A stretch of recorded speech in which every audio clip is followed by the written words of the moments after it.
नमस्कार मैत्रिणींनो, मी रजनी माझ्या यूट्यूब चॅनल रजनीज वर्ल्डमध्ये तुमचं स्वागत करत आहे।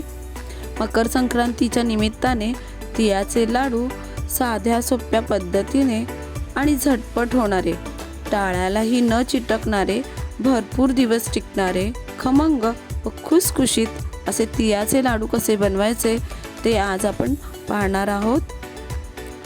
इथे मी अर्धा किलो तीळ घेतले आहेत, अर्धा किलो गूळ घेतला आहे, 1 वाटी पाणी घेतलं आहे आणि 1 वाटी शेंगदाणे घेतले आहेत, 2 चमचे साजूक तूप घेतलं आहे। शेंगदाणा मी 1 वाटी घेतला आहे, तुम्हाला पाहिजे तितका घेऊ शकता, तुमच्या आवडीप्रमाणे तुम्ही कमी जास्तही करू शकता। प्रथम मी इथे गॅसची फ्लेम लो टू मीडियम ठेवून शेंगदाणे छान खरपूस असे मंद आचेवरती भाजून घेत आहेत। शेंगदाण्याची साल तडकेपर्यंत त्याला सर्व बाजूने छान खरपूस असं भाजून घेऊया। गॅसची फ्लेम लोच ठेवायची आहे आणि शेंगदाणा हा सतत असा हलवत मंद आचेवरती खरपूस भाजून घेऊया। शेंगदाण्याला असे काळे चट्टे पडेपर्यंत मी शेंगदाण्याला असे भाजून घेतलंय। शेंगदाणा हा थंड झाल्यावरती त्याला खलबत्त्यामध्ये असे जाडे मोठे बारीक करून घेऊया। शेंगदाण्याची साल जाण्यासाठी मी खलबत्त्याला हळूवारपणे ठेचत आहे, जेणेकरून त्याची साल लवकर निघून जावी। तुम्ही ते पाहू शकता, मी हळूहळू शेंगदाणा असा कुटून घेत आहे। हे पहा, मी साल काढल्यानंतरचा हा व्हिडिओ काढलेला आहे। आता मी शेंगदाण्याला जाडं मोठं असं बारीक करत आहे। पुन्हा मी गॅसचा फ्लेम स्लो ठेवून कढईमध्ये तीळ भाजण्यासाठी घेत आहे। तीळ भाजताना लक्षात ठेवायचं की कढई शक्यतो मोठी घ्यावी, जेणेकरून तीळ छान भाजता येईल। मी इथे गावठी तीळ घेतलेले आहेत, पॉलिशवाले तीळ घेतलेले नाहीत। पॉलिशवाले तीळ हे पांढरे असतात आणि गावठी तीळ हे असे लालसर थोडेसे ब्राऊन कलरचे असतात। तिळालाही वर खाली सर्व बाजूने छान हलवून घ्यायचं आहे, जेणेकरून तीळ हे छान फुलले पाहिजेत। तीळ भाजताना चटचट आवाज येईपर्यंत, तीळ उडेपर्यंत तिळाला भाजून घ्यायचं आहे।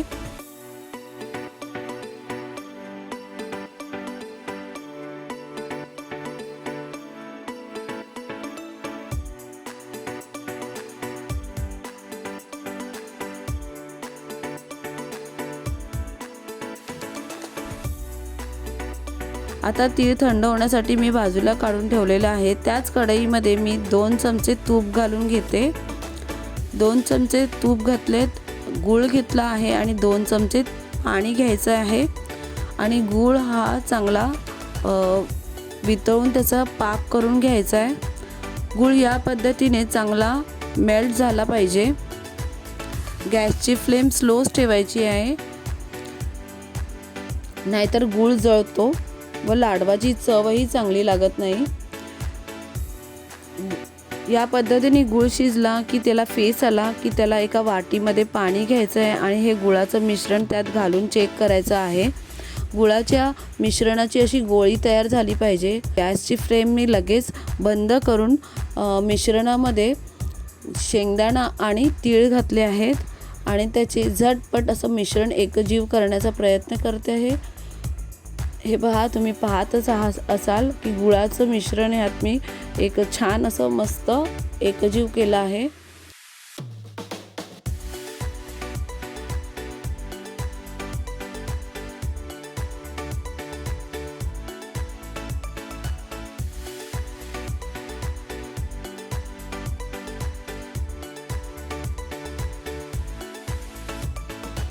आणि लगेचच मी लाडू वळायला घेतले आहेत। मिश्रण जर गरम असेल तर आपण थंड पाणी घेऊन हाताला असं हळूहळू लाडू वळून घ्यायचे। तुम्ही ते पाहू शकता, मी मिश्रण गरम लागते म्हणून मी थोडंसं हाताला पाणी घेते। हाताला पाणी घेतल्यामुळे लाडू काही खराब होत नाहीत, फक्त थोड्या वेळापुरतेच असतात ते आणि नंतर मग आपण लाडू हे थोडा वेळ अर्धा तासासाठी 1 तासासाठी बाहेर ठेवल्याने ते पाणी सुकून जातं आणि लाडू अजिबात खराब होत नाहीत. तुम्ही हवाबंद डब्यात ते भरपूर दिवस छान राहतात. बघा तुम्ही ते पाहू शकता, मी हळूवारपणे हलक्या हाताने लाडू वळत आहे. अजिबात जोर न देता हलक्या हाताने वळल्यामुळे लाडू जास्त कडकही होत नाही. हे पहा, तुम्ही पाहू शकता. लाडू थोडासा थंड झाल्यामुळे मग मी त्याला आकार देते, कारण की आपण लाडू जेव्हा वळत असतो तेव्हा त्याचा वेडावाकडा आकार आलेला असतो. त्याला हलक्या हाताने एकसारखं करत आहे, जेणेकरून तो दिसायलाही खूप सुंदर दिसेल. हे पहा, तुम्ही पाहू शकता. बघा किती सुंदर लाडू झालेले आहेत. त्याचे स्ट्रक्चरही छान झालेलं आहे आणि त्याचं बाइंडिंगही खूप छान झालेलं आहे. हे मी अर्धा किलोचे हे संपूर्ण लाडू जवळपास 1 किलो प्रमाणात झालेले आहेत. तुम्ही पाहू शकता किती सुबक आणि छान हवाबंद डब्यात मी हे भरपूर दिवस टिकणारे असे लाडू बनवले आहेत तिळाचे.